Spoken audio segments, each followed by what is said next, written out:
Hey guys, not gonna make this motorcade.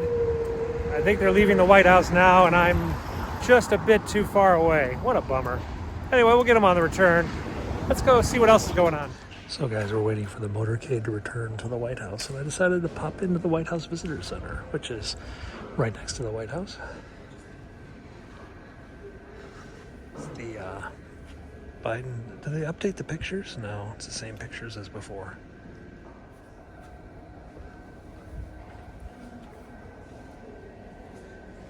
Yep, still the same pictures.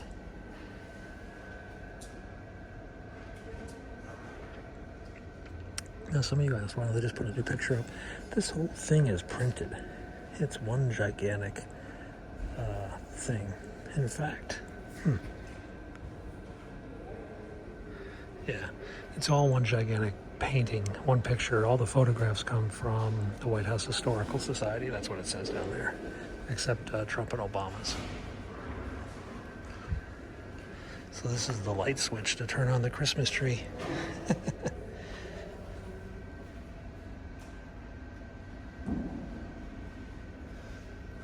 So this switch was used. Oh, let there be light.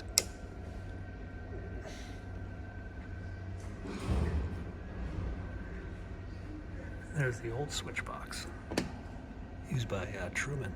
Cool. Now this thing used to be on top of the flagpole, right next to the lightning rods, I think.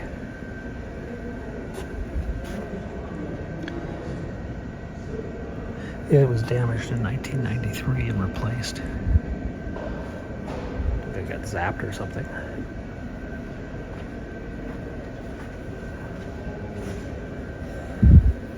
There's Reagan's beast meeting the Japanese Prime Minister.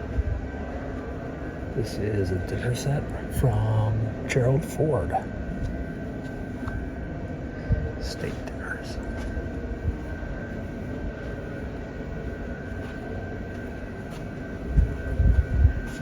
That's closed right now. This is the White House movie press room. Yeah, so when you go to the press room, you sit in like basically school desks. And there's an old telegraph key. These are famous pictures that were Norman Rockwell's, I believe, about the Secret Service. You can see the Secret Service is always watching and watching. The originals of these are in the West Wing, but the owner just recently requested that they be returned to him. So they're being taken out of the West Wing, but these are some famous photos. Famous pictures. So let's take a look at the World War I Memorial. It's just by the White House Visitor Center. Biden's speaking down in the Reagan building, which is actually that way, but the entrance was here. And this used to be the Pershing Square because there was a statue of John Pershing, but then they turned it into the World War I Memorial. So let's go up and see what it looks like today. Okay guys, this is the Blackjack Pershing Memorial section, and it details the Allied Expeditionary Forces on the Western Front and then the Meuse-Argonne campaign, which helped turn the tide of World War I. There's a statue of John Pershing right there, right here, in front of the Willard Hotel. And over there is the new part, which is the World War I Memorial. Let's make our way over there. The map tells the story of the advance September 26th, and then October 31st, and then the 3rd of November as they pushed north to the Meuse River. Yeah, I don't know if I said that right. Last great offensive of World War I, starting basically November 1st. It pushed them back so quickly that the Germans basically asked for an immediate armistice, which started on 11 November. We tell the story of a boy going off to war, saying goodbye to his loved ones, going into the fight and encountering some of the horrors of war, injuries, casualties. This is a gas mask attack, shell shock, civilians wounded, and all the other horrors, and then marching back triumphantly back to his family and having to readjust to civilian life. That's what the sculpture will be about. It'll be here hopefully in about a year. So let's make our way up over that way and see what we can see.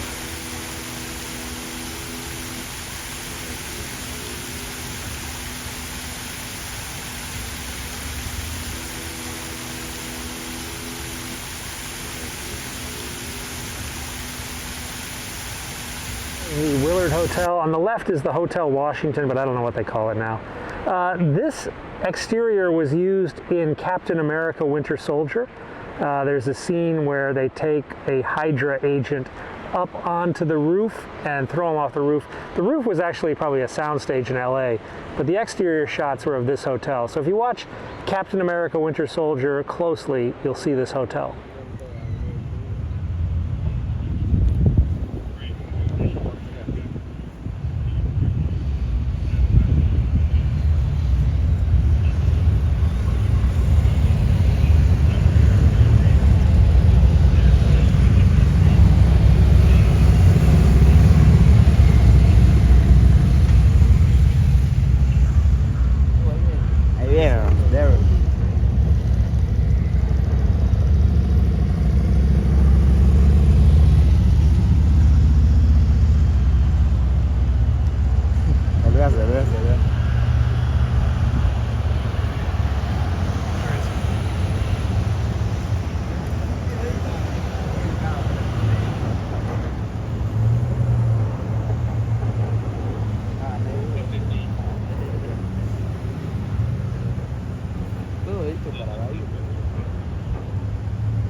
There goes the escort team leaving.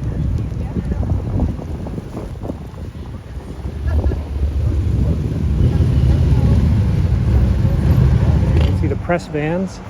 They're going back to the garage. They don't keep them at the White House unless there's a motorcade. Yeah, DC does have streetcars. There's one. So this is the H Street Northeast Corridor. This is the only part of DC that currently has above ground streetcars. They thought it would help redevelop this neighborhood, and it's been mixed success. A lot of new stuff has come in here, but a lot of urban ills remain in this area. So guys, I brought you up here. This is a little bit off the beaten path, and I'll show you why in a minute.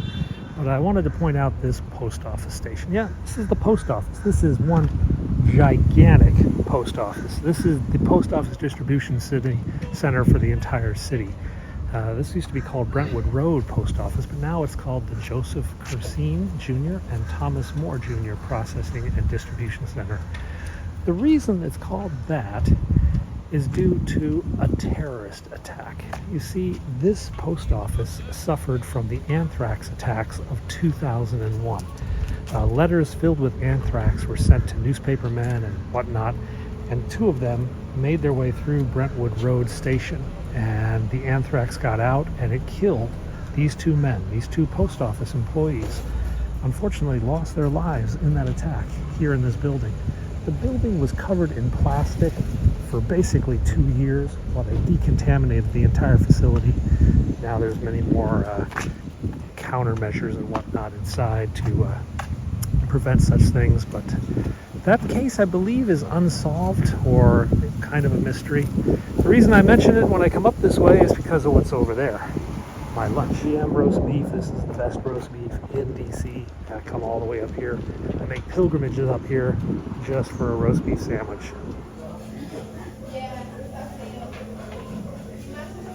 Okay, we got a big horkin' thing of fries and our roast beef sandwich. It's actually cut in half, so you can see inside and see how yummy it is.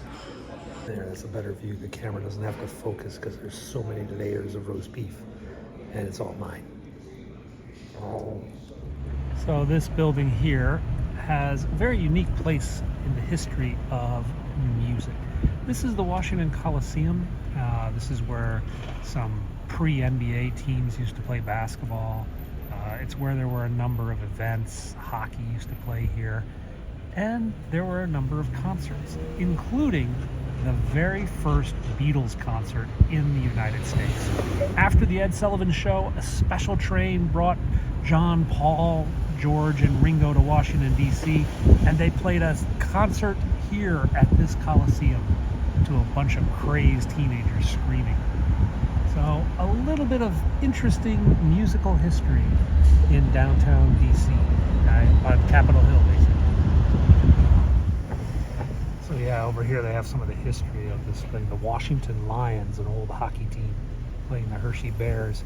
Earl Lloyd, the first African-American to play in an NBA game, right here. Dwight Eisenhower's inaugurational ball. And there it is, 1964, the Beatles' first concert in America, now called the Uline Arena. I thought it was the Washington Coliseum, it was the Washington Arena. I can't remember exactly. Anyway, it's up here at 3rd and M Street Northeast, just up from Capitol Hill. The problem with homeless people sleeping here underneath their fancy lights that they run from the ceiling, so they put in a bunch of parking barriers. That way nobody can sleep under here. I guess it works if that's your mission, to have the sparkly lights shine down on, well, parking barriers. So guys, right over there, this is Union Station. This is the Amtrak station, the commuter rail station, and the subway station. Just up from the U.S. Capitol, which we can't see right now because of the trees, but it's right there, trust me. And next to it, though, is the post office. Yeah, we've been keeping a post office theme today, but it's not just any old post office. You see, this is the Smithsonian's Postal Museum. Now, this is a place I've never taken you before. Let's go take a look. Probably a big old security check.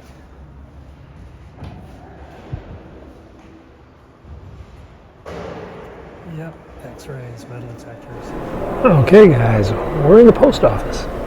Yeah, this is the old post office with old P.O. boxes and stuff, but now this is the Postal Museum, and this is the stamp collection. Let's go take a look. Stamp gallery. So this is all about historic stamps. We might need the other camera, it's pretty dark in here.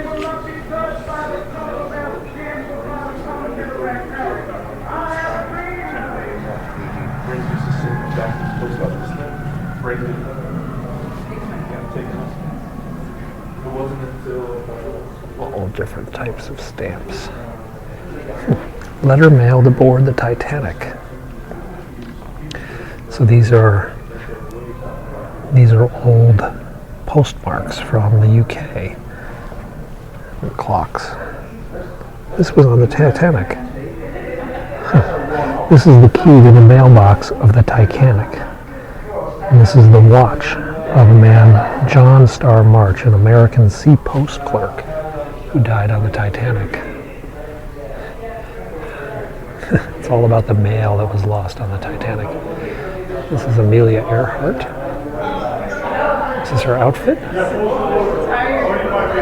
This is Amelia Earhart's flight suit in the 1920s. So if you guys are wondering about her size,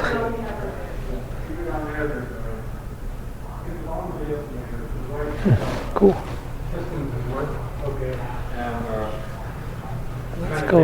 Let's go over here though. This is the gems. These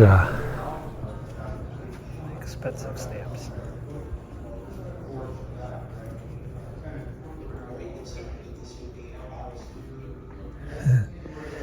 On August 2nd, 1971, U.S. astronaut Dave Scott postmarked a first-day cover of the moon.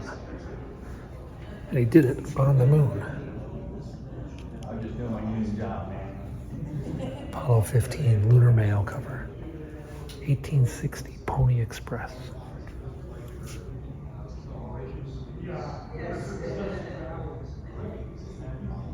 It's really dark in here. 1851 Hawaiian missionary stamps.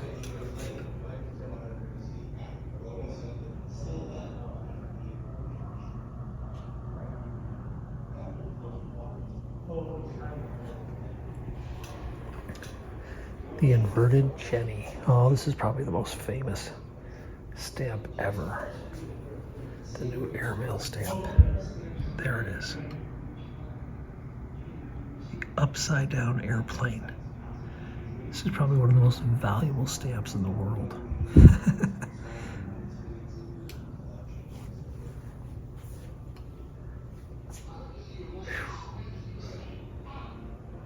tried to steal it. America's first stamps in 1847. This one doesn't light up. Try again.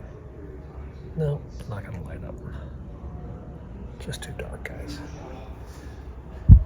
Revolutionary stamp, 17. Oh, now it lights up. Now it lights up.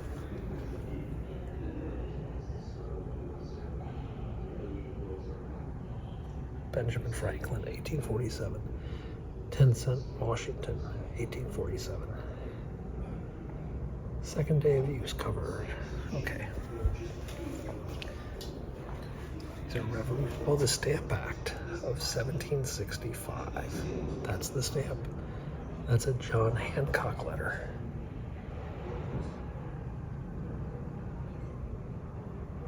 Wow, cool. See, just a blue mailbox. It's as beat up as any other mailbox you've seen probably in your life. But you see, this mailbox was at number 90 Church Street. And it was damaged from the World Trade Center too.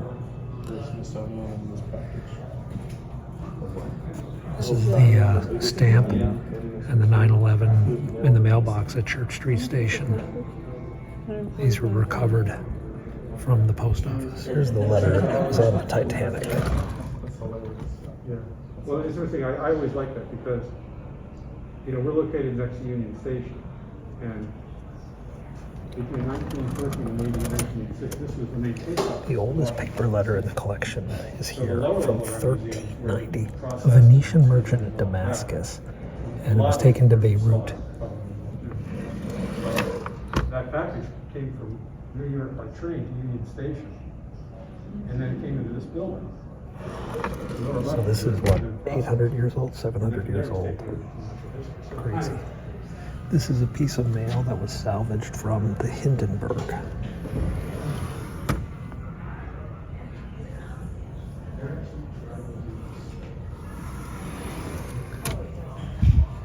And this is the only piece of mail carried by NC-4, the first airplane to fly across the Atlantic, US to Portugal. Somebody was writing to their brother in the Allied Expeditionary Forces.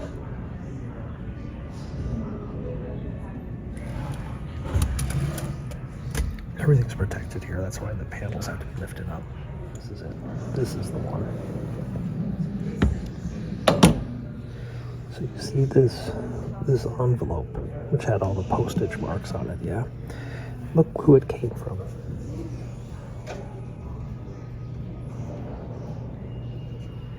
This is the package that carried the Hope Diamond.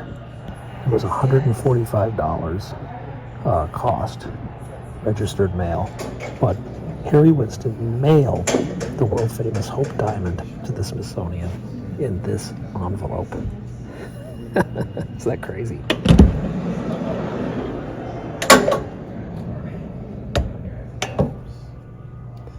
This is the royal train that crossed across 1939. King George VI and Queen Elizabeth went to Canada and the U.S. on a royal train with their own post office on the train.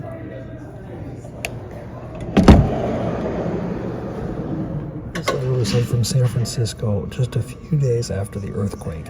It arrived postage due because the San Francisco post offices were basically destroyed, and they were letting stuff going through without enough postage.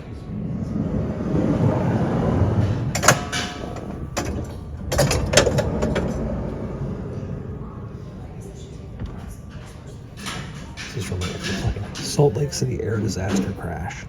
So this mail was delayed due to a plane crash. This was a train robbery in 1852. There's the letter that was part of that robbery.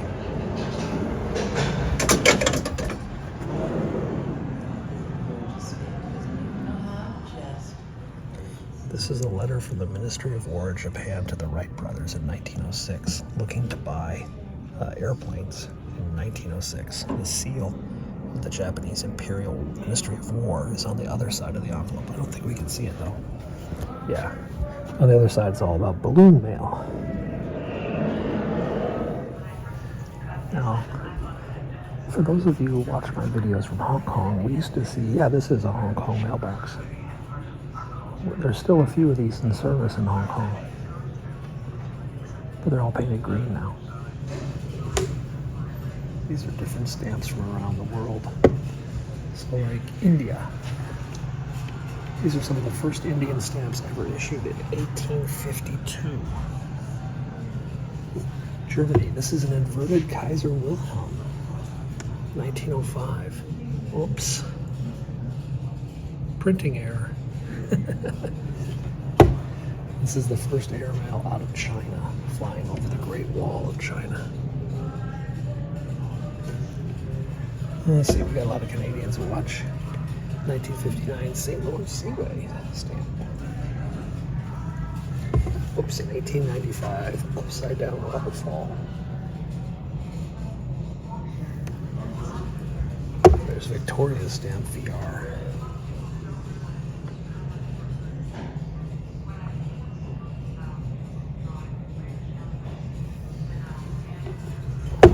But stamps from all over here. Australia, we have a lot of Australians. Ink recipes. Oh, here we go. These are different versions of the same stamp with different ink colors.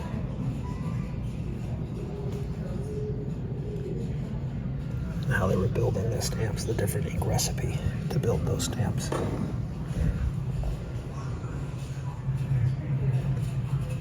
They have lots of international stamps on display here too. Oh my God. What should we look at? Autographs, 76 to 85. Okay, so we'll pull out 76. The King of Afghanistan. The Sultan of the, I don't know what that is, King of Albania, autographing stamps. See, they signed these stamps, the President of Austria. The Queen of Belgium. But guys, I could be here all day pulling these out. I mean, talk about crazy. I'll just pull out one randomly. The Queen of Tonga. The Queen of Spain. The President of Syria from 1943. Let's go to more modern times, 86, I think. Edgar Allan Poe. Chaplains of the house, doorkeeper of the house. These are all like politicians, clerks. Let's see what's on the other side. These are Americans signing. Sam Rayburn. He was the Speaker of the House. Wild stuff.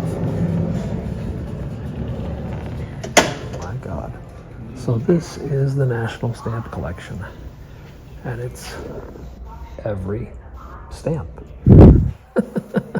Let's start in like 1750s. Early America. These are the postal, these are just letters and whatnot. Letters from different parts of the colonial era. Pull one out here. An 1842 Washington stamp. 5-cent stamp in 1845. Oh my God. Let's go down to like more modern days, yeah?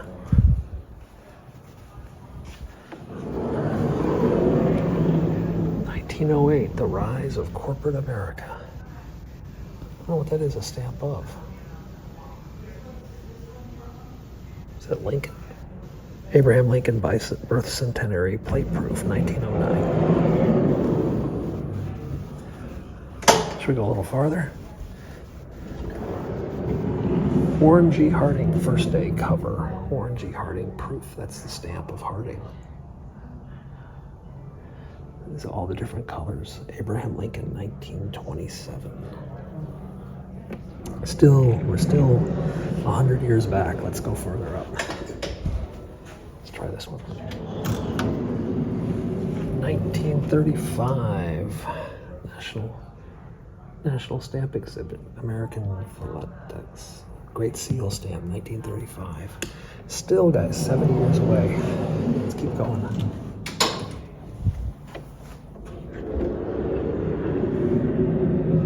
$1940. American artist Frederick Remington. Eli Whitney. Samuel Morse. So this is the American inventors. And it's got Alexander Graham Bell, Eli Whitney, Frederick Remington, Elias Howe, and Cyrus McCormick. Amazing. Let's go to the last one. 2002. I probably got some of these in my closet. 2009. Dogs. 2010. And the Negro League Baseball, 2010. Oh, geez. There's even more over there. Look at that. I could be here all day, but I'm not going to be. I don't want to bore you guys. What do we got? Ooh, Panama Canal Zone stamps. No, that's like the second set here. What is this? Yeah, these are from the Panama Canal Zone special stamps. Cool. What are these yellow ones? Hawaii? Yeah, these are Hawaii stamps. King Kamehameha stamp. 1864. Annapolis, Maryland. Postmaster, 1933. Provisional Postmaster. These are from the stamps that were used privately for government. The rarest, oh my gosh. The rarest U.S. stamp, the 1 cent Z. That's in 239. 239.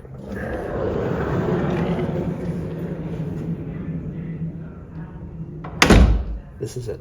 The rarest U.S. stamp they have here. The one grill, the Blue Franklin, is the second row at the bottom. It's this one here.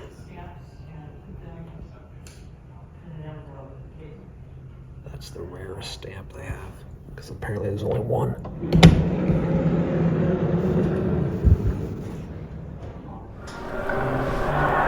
So they've got a special exhibit right now on baseball and stamps.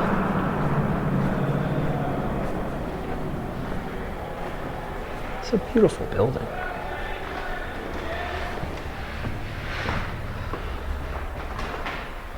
Abner Doubleday.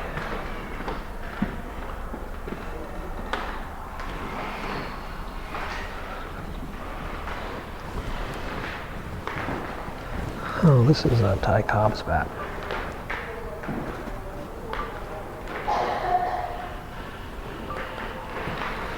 So this is Ty Cobb's baseball bat.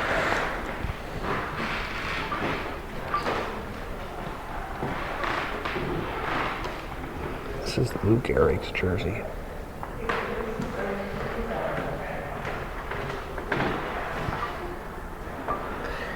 So this is Lou Gehrig's bat, the Legal Slugger stamp, and his jersey. And what's this? Oh, this is the Hispanic Leagues. Look at that bat. That's a wild. Look at that bat. Whoa. That's wicked bat.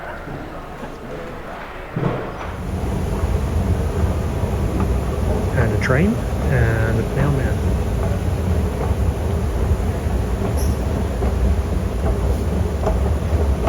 It's Mr. Zip.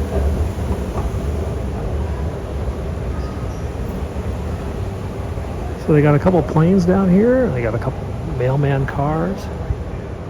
And they got the old Pony Express. A big semi-tractor trailer and a train car here even. This must have been one of the railway cars.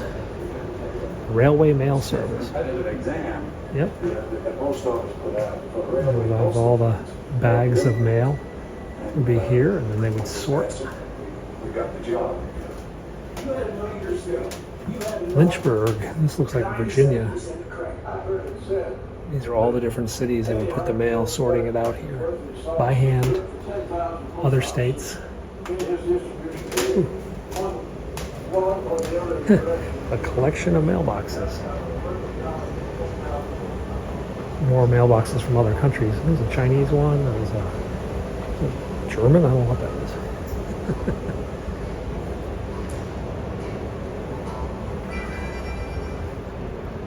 This is the thing where they used to grab the mail as it would go by. The catcher arms and cranes. The train would go by, wouldn't even stop. They just grabbed the mail. What about the baseball? Oh, they got that truck in here.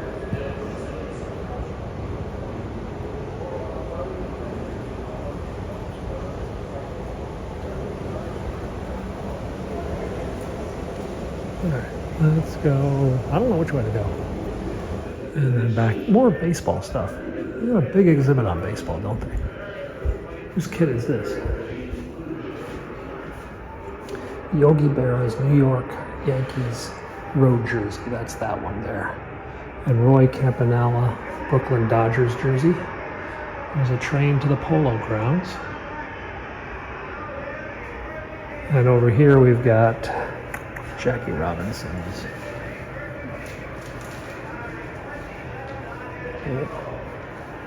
And Roberto Clemente.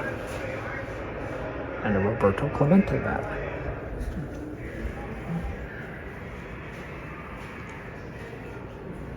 Stadiums. Oh, these are the bases. This is from Wrigley Field, first base. Ebbets Field, first base. What's this? Forbes Field. Pittsburgh. That's part of the Green Monster in Boston at Fenway Park. Bricks from Comiskey, Wrigley, and Ebbets. This is an old mail truck. Back in the 1931 mail truck. Oh, this is the Post Office Police. The Post Office, what? Postal mail, and the exhibit is being closed, so you don't get to see about postal policemen. More international mailboxes.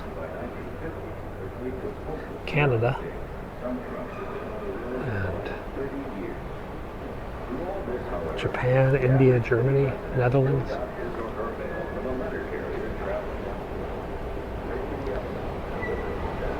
And that's the gift shop. I bet you can buy stamps here.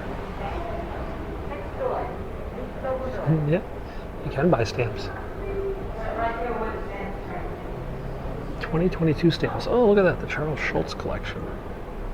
Pony cars, elephants, mariachi, Mississippi River rowing. Cool stamps, Lunar New Year.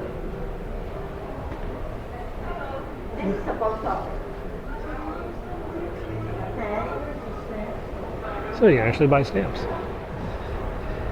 And of course, the father of the post office, Benjamin Franklin. Giant statue of him. Franklin Foyer. Pretty interesting stuff, guys. So let's cut over to Union Station. Maybe we'll grab a bicycle or something. Ah, what a pretty day. I mean, it's a cool museum and all, but look at this day. I should be outdoors. I should be on a bike. Well, let's duck through Union Station, see what's new. Oh, they're finally fixing the escalator here. I think I described this escalator as like two whales moaning or something. It was the most broken escalator I'd ever heard in the entire system. And now it looks like it's on its way out.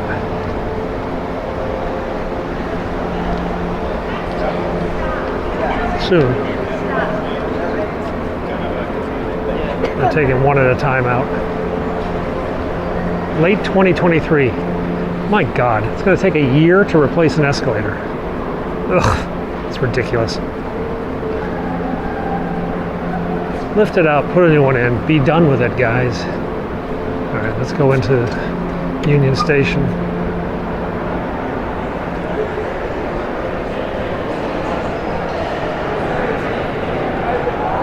actually a lot of restaurants up here now.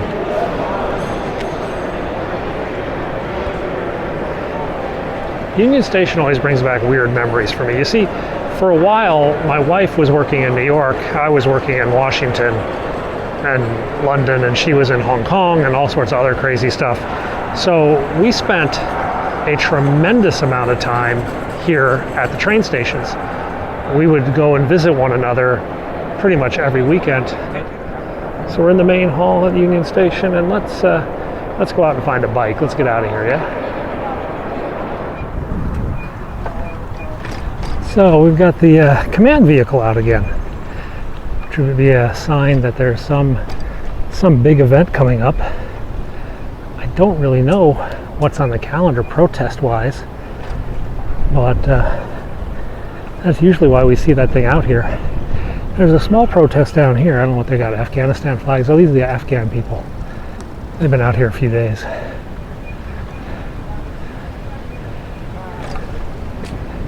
I think they're protesting for their families to come back from Afghanistan. Yeah, Afghan Adjustment Act. Veterans supporting Afghanis trying to resettle. Let's go over here. So you were asking if there's a new fence. No, I mean, I do see this bicycle rack, but this is kind of always here. And as you notice, it's not like locked up. I just came onto the plaza.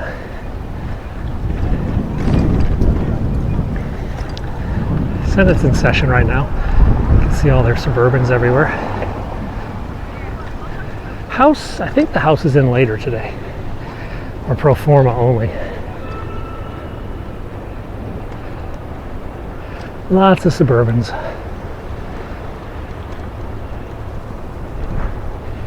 So I don't really see a new fence or anything. I just see the old bike racks, which we're used to. There's a press conference at 3. I think, what is it? No, 1:30. There's a couple press conferences today. I'm not sure who's conferencing about what. That's down in the House Triangle, which is this area down here, which is probably one of the hottest areas of the entire plaza. I mean, the sun just bakes you. I think this is about ERA, Equal Rights Amendment. There was like a court case recently in Illinois or something. I don't know if that's what today is. Yeah, this is the ERA rally. There's a court case, Illinois versus Ferrio or something. The state of Illinois Attorney General is suing the National Archivist to ratify the Equal Rights Amendment, saying that the necessary states have all signed on, and you have to do it. There's sort of this court case going on, and they just had oral arguments the other day, and I know a number of congresswomen were coming out to speak about that today. There's been a lot of lawsuits on that. It's really complicated. It's going to be a real arcane bit of constitutional law because the rules on amending the Constitution are kind of blank. I mean, of course we know the basic rules, but they're like, what if a state changes its mind? How long is there a time limit? All sorts of other stuff.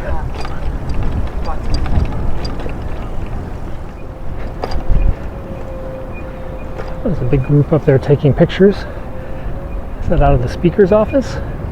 Yeah, you see that little platform they built for people to take pictures? There's some congressmen and some staffers or something, or tourists. Each one gets a picture with the Washington Monument in the background. Not bad. Not a bad photo. Alright, let's go back and dump this bike and get on with our day. So guys, we're out at the White House once again. We're going to go around to the South Lawn where there's going to be a speech on the Rose Garden. And if we look hard enough, we might see something from the public areas. It's going to be a long shot, but I got the big camera today. These are the guys protesting the American servicemen being held in Japan. Ridge, I think is his name. They've been here pretty much every day for the last 2 weeks.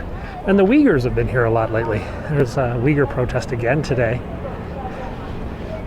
Jehovah's Witnesses. Yeah, Lieutenant Ridge Alconis, wrongfully detained. They've been out here every day for a couple weeks. Let's see who else. Oh, the evangelical presidential candidate's back. I haven't seen her in a while. She comes out here and screams Bible verses and sings and whatnot. She's running for president. She has her own website. I guess that's all you need. No Marine at the door because I think he's already in a lunch lid right now before his speech. They're talking about, I'm not sure, is it ADA today? Americans with Disability Act. So the guy out here doing the shuffle guy's here.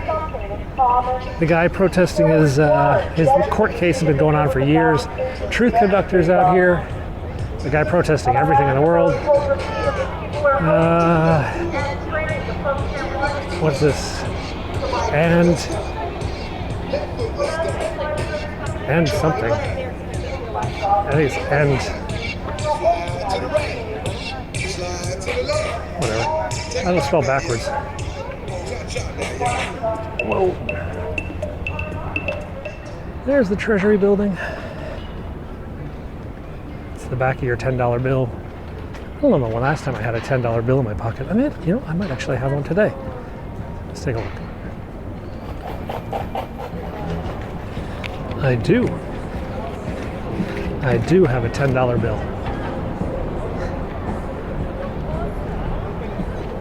So if you look at the back of a $10 bill, it's the same as the picture right there before you. $10 bill, Treasury. We're not going to get a very good view of the Rose Garden from here. Wow! What happened to the White House lawn? It is brown. I can't get you any closer right now, but boy, that tent really dried out the grass. That or they just thatched it, They go through in the fall and take out all the dead grass. So guys, that was my day today in Washington. Not a lot going on. Tomorrow, who knows? We'll go back out. Won't take you to a museum or something. We'll maybe just go ride around or something before the rain comes from the hurricane. Thanks a lot for watching. Subscribe if you haven't. I'll see you all tomorrow.